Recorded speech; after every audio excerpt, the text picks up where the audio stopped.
Welcome to wing से गुडान guys कुछ दिन पहले हमने एक सीरीज शुरू की टॉपर्स टॉक, जिसमें हमने शुरुआत की थी डॉक्टर असरार अहमद किचलू से, जिनके हमने काफ़ी सारे बच्चों के डाउट्स क्लियर किए, जिनसे हमने स्ट्रैटेजी के बारे में बात की, जिनसे हमने इन जनरल यूपीएससी प्रिपरेशन की बात की।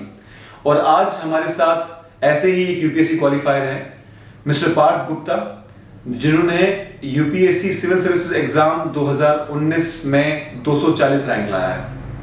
और गाइस आज हमने इनसे रिक्वेस्ट की इस पैंडेमिक के बीच में, we are very thankful to him that he spared some time for us, for our subscribers. Thank you so much Parth, thank you for coming and congratulations first of all.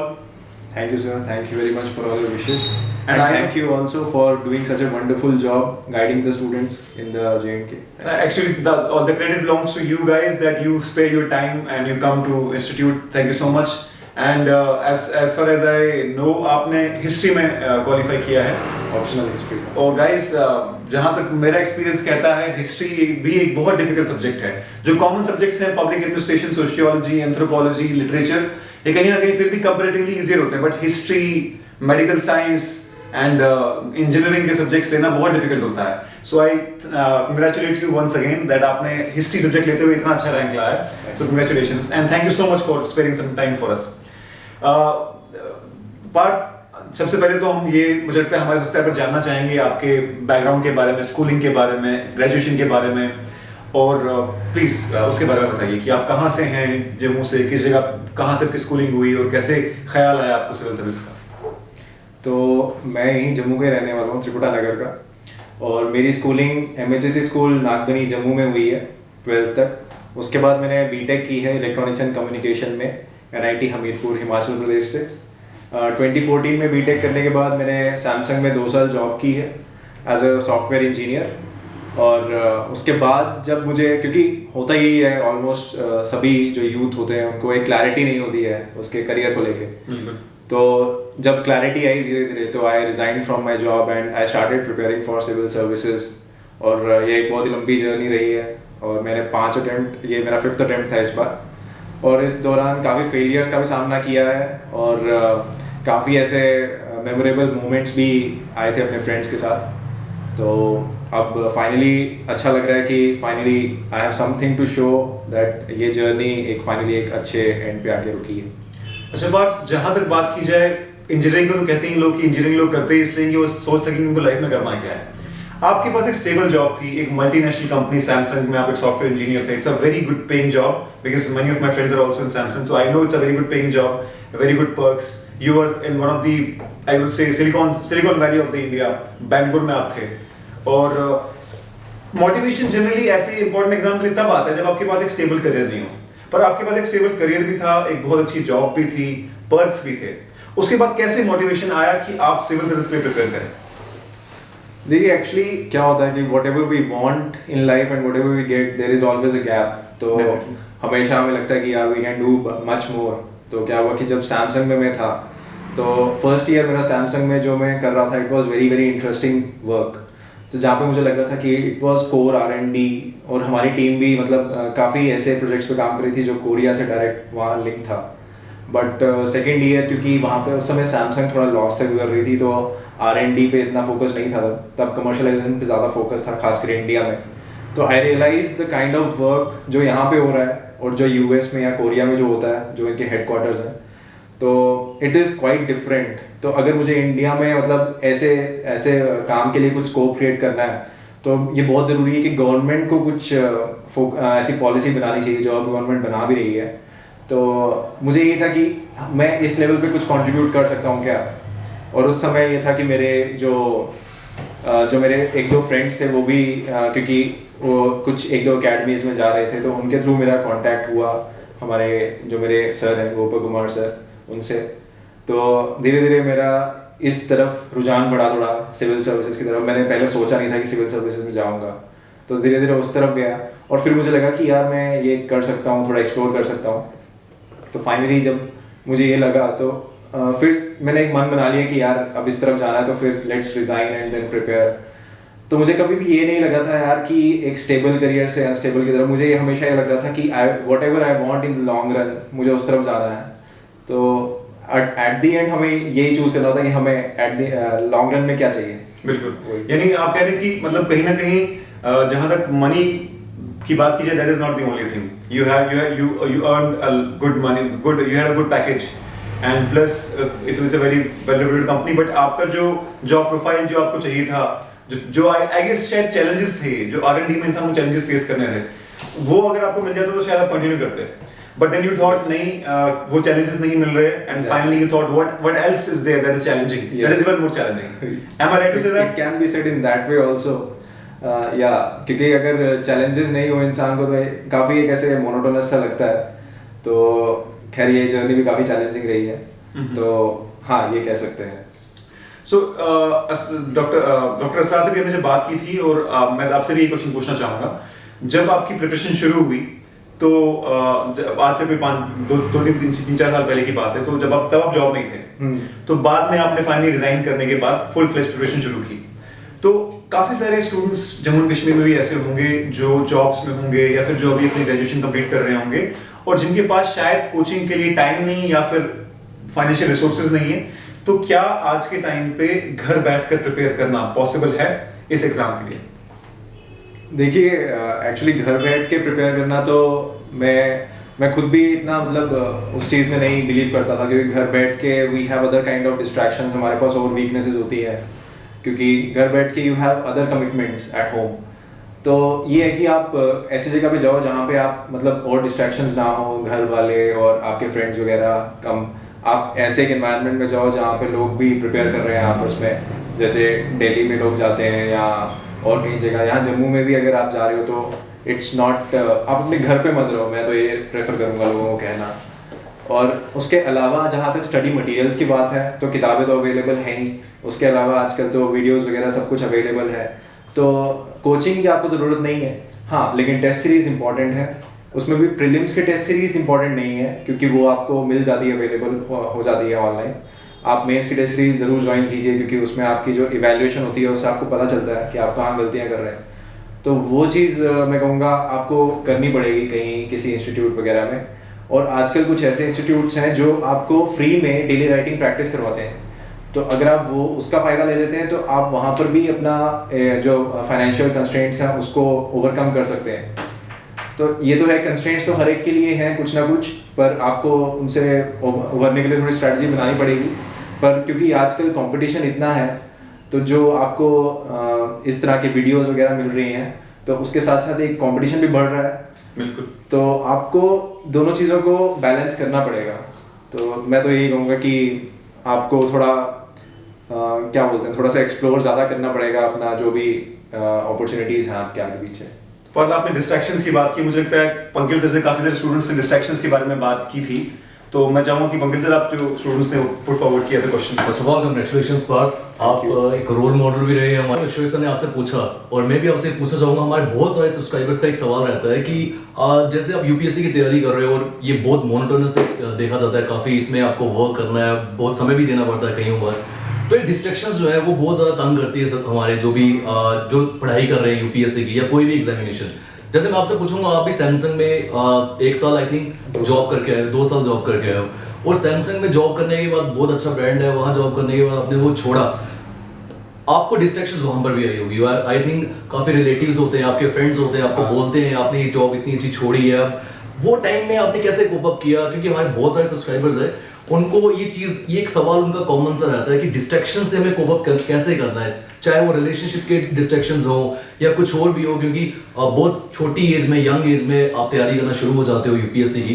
तो आप मुझे ये बताइए, हमारे subscribers को बताइए कि आप डिस्ट्रैक्शन से डील कैसे करते हैं अपने समय पे। देखिए एक्चुअली डिस्ट्रैक्शंस, आपने बहुत इंटरेस्टिंग क्वेश्चन पूछा है कि डिस्ट्रैक्शंस भी अलग अलग तरह की होती हैं। कुछ डिस्ट्रैक्शंस आपके फैमिली साइड से, रिलेटिव साइड से आती है, कुछ आपके फ्रेंड से, कुछ सोशल मीडिया से अलग तरह से डिस्ट्रैक्शंस आती हैं। तो आपको हर एक तरह से अलग तरह से डील करना होता है। कुछ आती हैं जैसे मोनोटोनस, आपने बताया कि मोनोटोनस हो जाते हैं तो हम बहुत एकदम बर्न आउट हो जाते हैं, तो उसको भी कैसे डील करना है। तो उसमें ये होता है कि पहले तो आप अपना सर्कल जो है उसको काफ़ी रिस्ट्रिक्ट रखो, उन लोगों को ही रखो सर्कल में जो जिनको आप पूरी वैल्यू देते हो। आपके फैमिली में जो है आपके पेरेंट्स, आपके जो भी सिबलिंग्स हैं, और उसके अलावा जो आपके क्लोज फ्रेंड्स हैं, क्योंकि मेरे जितने भी क्लोज फ्रेंड्स हैं सभी मुझे मोटिवेट ही करते थे। हालांकि एक दो ने पहले रिजाइन करने से पहले मुझे रोका कि मत करो रिजाइन, बट रिजाइन करने के बाद दे ऑल मोटिवेटेड मी कि भाई तू कर लेगा। और उसके अलावा मेरी फैमिली में तो कभी मुझे मतलब रोका नहीं है किसी ने। जो मेरे डिस्टेंट रिलेटिव्स थे उनको ज़्यादा पता नहीं था कि मैं तैयारी कर रहा हूँ, तो उन्होंने मुझे कभी बॉदर नहीं किया इस बारे में। हालांकि वो ये ज़रूर कहते थे कि तू हमारे घर वगैरह नहीं आता है वगैरह, तो वो चीज़ों को आप इग्नोर कीजिए, उस पर ज़्यादा ध्यान मत दीजिए, क्योंकि एक बार जब आपका सिलेक्शन हो जाएगा तो वो भी ये समझ जाएंगे कि ये कुछ काम कर रहा था इसलिए नहीं आ पाया। तो keep that thing in mind. उसके अलावा जो मोनोटोनस जो प्रिपरेशन होती है और उसकी वजह से आप जिस तरह से डिस्ट्रैक्ट होते हैं, तो उसके लिए यही है कि एक तो आप अपनी हॉबीज़ परस्यू करिए। जैसे मैं खुद गिटार बजाता था, तो गिटार से क्या होता है कि जो आपका फ्री टाइम होता है तो काफ़ी अच्छी तरह रिलैक्स आप कर सकते हो और एक नया स्किल आप एक्वायर कर लेते हो। उसके अलावा मैं computer game age of empires खेलना हमको अच्छा लगता है, तो उससे लेकिन ये है कि आपकी आंखें थोड़ी ख़राब हो जाएंगी। तो बट वही पास आपसे ये पूछना चाहेंगे, अब आपने गेम के बारे में बताया, एक पबजी गेम बड़ी ज़्यादा फेमस हुई है। अब स्टूडेंट अगर गेम्स में ज़्यादा फोकस करता रहा तो यूपीएससी की तैयारी करने में भी थोड़ा इशू हो जाएगा। तो आई होप आप ये आई थिंक आप ये बोलना चाहते हैं कि कोई भी आपकी हॉबीज़ है उसको रिस्ट्रिक्ट करो। बिल्कुल बिल्कुल, वो आपके बिल्कुल फ्री टाइम में जब आप पढ़ के बिल्कुल थक चुके हैं, तब आप उसको खरिए, क्योंकि पबजी जैसे गेम मुझे लगता है वो थोड़ी ज़्यादा एडिक्टिव है, तो वो तो मैं रेकमेंड नहीं करूँगा। और ऐसा रहता है पास आई थिंक कि मेरे हिसाब से जैसे भी एक स्टूडेंट तैयारी करता है और सुबह से शाम तक पढ़ाई करता है, और उसके लिए मेरे हिसाब से एक एंटरटेनमेंट जोन रहना बहुत ज़रूरी भी है। और उस एंटरटेनमेंट जोन में जैसे आपने कुछ हॉबीज़ बताई वो कर सकता है। उसके अलावा क्या आप रिकमेंड करोगे स्टूडेंट्स को कि वो ये टाइम जो है ऐसी जगह पे लगाए जहाँ से एक उनका प्रेशर जो है, पढ़ाई का प्रेशर भी कम हो जाए और वो रेडी हो जाए, उनमें एनर्जी आ जाए वापस से तैयारी करने की? तो ऐसा क्या करना चाहिए स्टूडेंट्स को? इसके लिए मेरा एक ये सोल्यूशन मेरे को ये लगा काफ़ी इफेक्टिव है, जो कि है ग्रुप डिस्कशंस। तो मेरा, क्योंकि मैं बैंगलोर में जब तैयारी कर रहा था तो हमारा 6 से 8 बच्चों का हमारा ग्रुप था, और it was very effective group, क्योंकि हम पहले से डिसाइड करते थे हमने क्या डिस्कस करना है, और जो भी हमारे सिलेबस टॉपिक्स होते थे हम डिवाइड कर लेते थे। तो इससे क्या होता है कि हमारी जो मोनोटनी होती है कि किताबें पढ़ना और लिखना, नोट्स बनाना, वो ब्रेक होती है। हम जो सुनते हैं वो हम ज़्यादा देर तक रिकलेक्ट भी कर सकते हैं, ठीक है। तो और ये होता है कि हम एक दूसरे के व्यूज़ लेते हैं, तो उससे हमारा जो इशू का एनालिसिस होता है वो ज़्यादा कॉम्प्रिहेंसिव हो जाता है।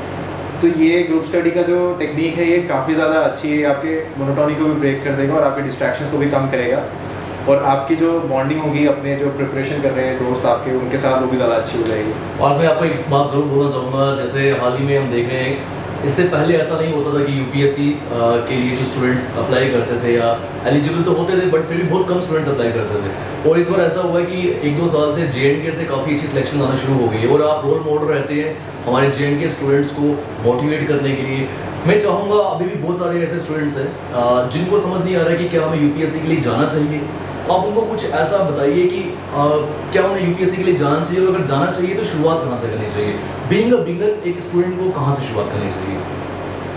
देखिए, मैं तो जैसे मैं अपनी जर्नी से कुछ शेयर करूँगा, तो मैंने 2015 में जब शुरू किया था तो it was a very slow beginning मैं कहूँगा, क्योंकि 2015 में जब मैंने शुरू किया I was already working, and ये था कि उस समय मैंने ज़्यादा तैयारी भी नहीं की थी, I was just exploring things.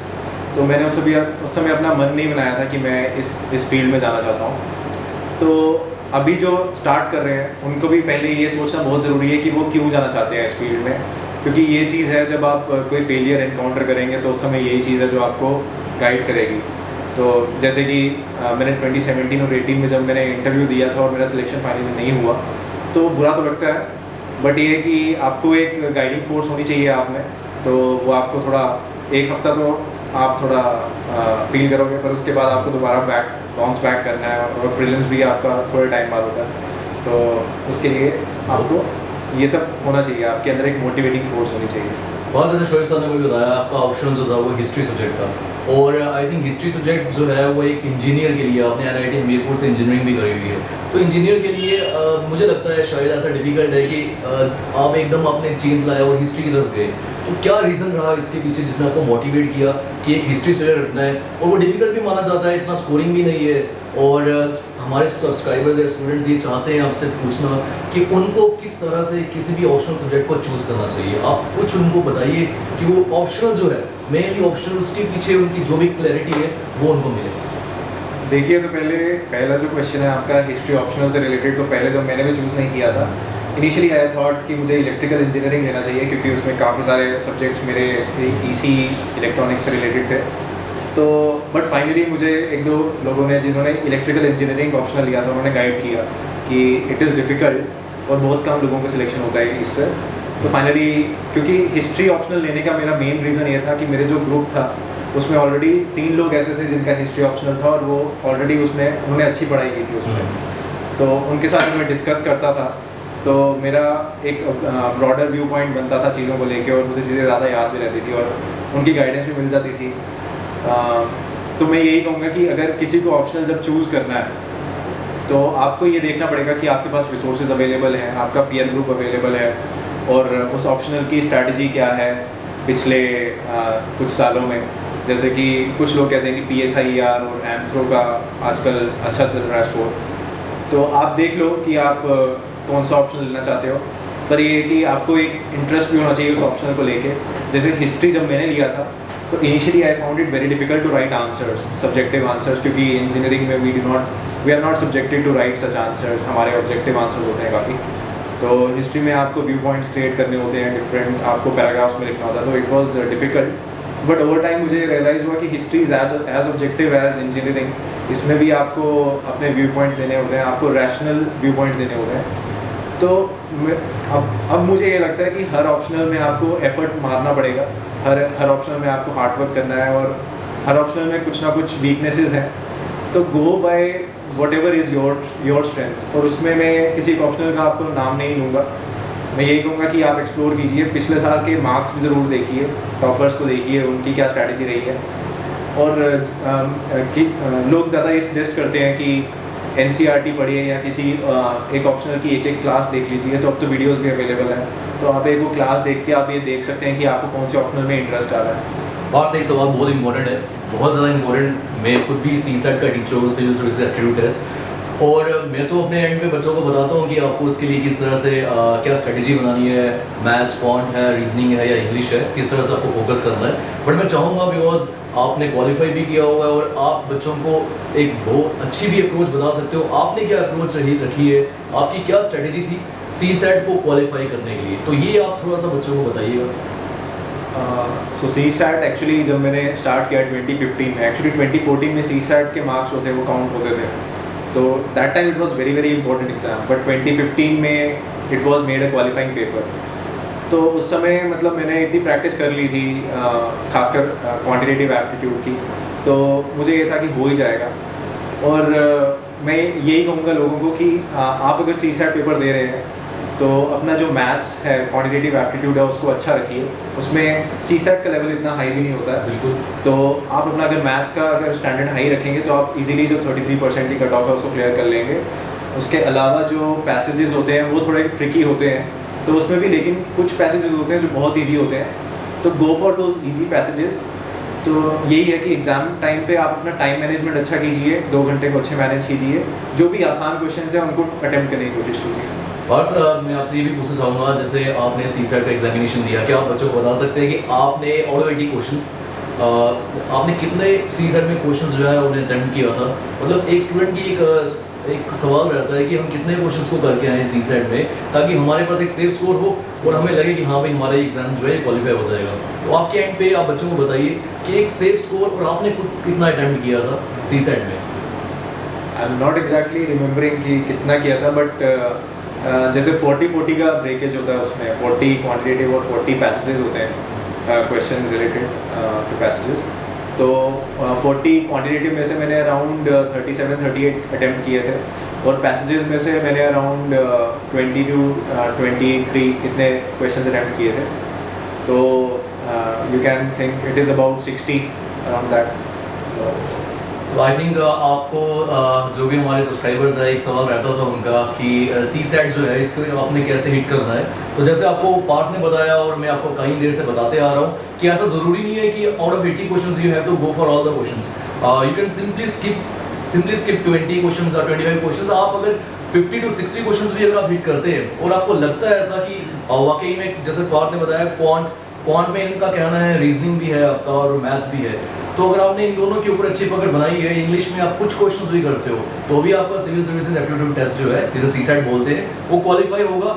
Subscribers को मैं एक ज़रूर बात बोलना चाहूँगा, जो भी हमें देख रहा है इस समय, कि भाई आप ऐसा मत सोचिएगा कि सी सेट को हमेशा एंड पे रखना है। मैं बहुत बार देखता हूँ प्रेफरेंस बहुत कम दी जाती है सी सेट को, बट चाहे वो क्वालिफाइंग नेचर का, अगर आपका सी सेट क्वालिफाई नहीं होगा तो आपका एग्जाम जो है वो चेक ही नहीं होगा। बहुत बड़ी बात है। अभी भी आपके पास समय है, 4 अक्टूबर को आपका एग्जाम आने वाला है, तो आप जितना समय रहता है रिवीजन तो करें, बट साथ साथ सी सेट को एक प्रेफरेंस देना बहुत ज़रूरी है। मैं बोलूँगा दिन का 1-2 घंटा रीजनिंग, क्वांट या इंग्लिश को ज़रूर दीजिए आप, तभी आपका ये क्वालिफाई होगा और आपका बाकी जीएस पोर्शन जो है वो चेक होगा। तो आई थिंक स्टूडेंट्स आपको इस चीज़ के ऊपर बहुत ज़्यादा गौर फरमाना है और इस पर आप वर्क करिएगा। पास में एक सवाल आपसे और पूछना चाहूँगा, आपका जो पर्सनैलिटी टेस्ट हुआ, पर्सनैलिटी टेस्ट में आपको अगर कोई सवाल याद है कि आपसे क्या एक सवाल पूछा गया, क्योंकि बहुत सारे स्टूडेंट्स चाहते हैं जिनको पता चले कि ऐसा क्या सवाल था जो आपसे पूछा गया और क्या हमें भी वैसे सवाल वापस से पूछ सकते हैं। मतलब क्या एक मेंटालिटी रहती है इंटरव्यूअर्स की कि वो स्टूडेंट से क्या जानना चाहते हैं। एक्चुअली सवाल तो मेरी पर्सनल जो मेरी प्रोफाइल है उससे रिलेटेड ही पूछे थे सारे, जैसे JNK की हिस्ट्री, जो डोगरा रूलर्स थे उनका कंट्रीब्यूशन क्या रहा, और क्योंकि मेरा ऑप्शनल भी हिस्ट्री था तो वो सब पूछा था उन्होंने। और मेरे से 370 रिलेटेड क्वेश्चंस भी पूछे गए थे। तो मेरे से एक क्वेश्चन ये पूछा था मोबाइल मैन्युफैक्चरिंग, क्योंकि इंडिया की जो मोबाइल मैन्युफैक्चरिंग कंपनीज़ हैं वो इतना अच्छा परफॉर्म नहीं कर रही हैं, specially when compare to Chinese competitors. तो मेरे से यही पूछा था मैम ने, क्योंकि मेरा जो बोर्ड था वो स्मिता नागराज मैम का बोर्ड था। तो मैम ने एक क्वेश्चन पूछा मेरे से कि एक्चुअली डिस्कशन इसी पे चल रही थी कि मोबाइल मैन्युफैक्चरिंग, क्या इंडिया की जो मोबाइल मैन्युफैक्चरिंग है वो चाइना को कम्पीट कर सकती है, क्या उनको बीट कर सकती है। तो उन्होंने मेरे से ये पूछा कि what do you think, can Indian companies compete with Chinese manufacturers now. तो उस समय क्योंकि उस समय यही था कि आप ना हाँ बोल सकते हो ना बोल सकते हो। कुछ ऐसे क्वेश्चंस रहते हैं जहाँ आपको एक डिप्लोमेटिक, आई थिंक आपको डिप्लोमेटिक वे में चलना पड़ता है। तो उस समय मेरे दिमाग में ये आया कि ma'am it is difficult as of now, क्योंकि उनका कंपटीशन, मतलब उनका जो मैन्युफैक्चरिंग है उनका स्केल और उनका स्कोप जो है वो बहुत ज़्यादा है। तो उसको मैच करने के लिए अभी तो इंडियन कंपनीज़ के पास इतना नहीं है, बट इट इज़ इम्पॉर्टेंट कि इंडियन कंपनीज भी उस लेवल तक पहुँचे। उसके लिए उनको R&D और इस सब पे फोकस करना है, स्टार्टअप इंडिया। और आई थिंक ये सवाल आपसे इसलिए भी पूछा गया, जैसे हमने 370 की बात की, कि जो चीज़ें करंट में बहुत ज़्यादा चल रही है, जैसे 370 हाल ही में 5 अगस्त को लास्ट ईयर इसका जो प्रॉब्लम हुआ इसे हटाया गया। और आई थिंक आप जैसे मोबाइल्स की बात कर रहे हैं तो इसका भी एक रीज़न रहा होगा। आपको पता है चाइनीज़ कंपनीज़ को बहुत ज़्यादा बॉयकॉट करने की कोशिश की जा रही है, but at the same time हमें ये भी पता है कि चाइनीज़ मोबाइल्स जो है वो बहुत ज़्यादा अच्छा और वर्क भी बहुत अच्छा करते हैं, और बहुत सारे लोग ऐसे होते हैं वो लेते हैं उसे। तो आई थिंक करंट में रहने की वजह से ये चीज़ें करंट में थी, इसलिए आपसे ये ज़्यादा सवाल पूछे गए। एक्चुअली मेरा इंटरव्यू हुआ था 24 फेब को। अच्छा। तो उस समय ये इतनी न्यूज़ में नहीं थी, but this issue has been a relevant issue in policy makers. हाँ, जहाँ तक बात की जाए बैलेंस ऑफ ट्रेड की, कहीं ना कहीं उसी की वजह से एक बहुत बड़ा स्ट्रेन पड़ता है हमारे बैलेंस ऑफ पेमेंट प्राइसेस में, कभी सरप्लस कभी नेगेटिव चला जाता है। तो ये एक इशू हमेशा ही रहता है कि जितना हो सका उतना हमें इंपोर्ट्स अपने कम करने हैं और जितने एक्सपोर्ट्स बढ़ाने हैं। तो पर जहाँ तक बात की जाए इंटरव्यू टेस्ट की, कितने मिनट रहेंगे? 3 मिनट। तो जहाँ तक बात की जाए इंटरव्यू की, अपने अंदर के स्किल्स एक्वायर करने की, गाइस जहाँ स्ट्रैटेजी की बात करें तो we have requested part to make a separate video strategy में, पूरा वो वहाँ बताएंगे, बट हम ओवरऑल डिस्कस कर रहे हैं यहाँ पर। तो प्रीलिम्स, मेंस एंड इंटरव्यू, इंसान सोचता है कि पहले मैं प्रीलिम्स करूँ फिर मेंस का सोचूंगा, फिर मैं मेंस करूँ फिर मैं इंटरव्यू का सोचूंगा, बट ऐसी मतलब इनको सेपरेट करने की जरूरत है या इंसान को इन 3 चीज़ों पे at the same time focus करना चाहिए? तो एक्चुअली ये क्वेश्चन आपको बहुत ज़्यादा रेलेवेंट है, क्योंकि मैं भी ऐसी गलतियाँ कर चुका हूँ। तो हमारे एक सर हैं, मेरे पर्सनल मेंटर जो है वाई सत्यनारायण, वो आंध्र प्रदेश के, तो वो एक चीज़ बोलते हैं जो स्टीफन आर्कवी ने भी बोली है, begin with end in mind. तो वो हमेशा ये कहते थे कि you think of interview first, then mains and then prelims. तो यही चीज़ मैं कहना चाहूँगा एस्पिरेंट्स को भी ये फॉलो करें। तो अभी क्योंकि बहुत सारे आपको मॉक इंटरव्यूज़ में मिल जाएंगे जो सिलेक्टेड कैंडिडेट्स हैं उनके, तो आप देखो उनको कि वो क्या पूछते हैं, बट मोर देन दैट आप अपनी पर्सनैलिटी पे वर्क करो। आपका जो भी बायोडेटा है, आप जहाँ से भी आते हो, आप उस चीज़ के बारे में भी थोड़ा जानने की कोशिश करो। मैं ये नहीं कहता कि आप उसी पे लग जाओ, क्योंकि एग्ज़ाम का सिलेबस और भी बहुत है, पर थोड़ा बहुत आप अवेयर रहो चीज़ों के बारे में जो आपके आसपास हो रही हैं, क्योंकि अल्टीमेटली वही चीज़ें वो आपसे पूछते भी है वहाँ पे। और उसके अलावा जो ऑनेस्टी है आप अपनी डे टू डे लाइफ में उसको लाने की कोशिश करो। और जैसे प्रीलिम्स, मेंस और इंटरव्यू की जो बात है, तो ये एक बहुत ही इंटीग्रेटेड प्रिपरेशन है, खासकर प्रीलिम्स और मेंस की आजकल, क्योंकि जो आजकल प्रीलिम्स में क्वेश्चन पूछ रहे हैं they are very very analytical questions. उसके डायरेक्ट आंसर शायद आपको किसी न्यूज़पेपर में भी नहीं मिलेंगे, बट अगर आपने अच्छे नोट्स बनाए होंगे अपने मेन से रिलेटेड सब्जेक्ट्स के, तो आपको प्रीलिम्स के आंसर कलेक्ट करने में आसानी होगी जो आपका एग्ज़ाम होगा। तो मैं तो यही कहूँगा कि अपना जो मेंस का सिलेबस है उससे रिलेटेड हर एक चीज़ के ऊपर अच्छे नोट्स बनाओ। कुछ ऐसे टॉपिक्स होते हैं, स्टैटिक टॉपिक्स होते हैं जो आपको न्यूज़पेपर में नहीं मिलते हैं, जैसे कि सिविल सोसाइटी जो GS2 का टॉपिक है, पॉलिटिकल पार्टीज़, इनके ज़्यादा आपको नोट्स नहीं मिलेंगे न्यूज़पेपर्स वगैरह में। तो ये टॉपिक्स हम जनरली इग्नोर कर देते हैं अगर हम न्यूज़पेपर पे ही रिलाई कर रहे हैं सिर्फ। तो इसीलिए आपको ये चीज़ें भी आपको कवर करनी है, इसलिए आप सिलेबस ओरिएंटेड स्टडी करिए, एग्ज़ाम ओरिएंटेड आपका फोकस रहना चाहिए पूरा। तो मैं यही कहूँगा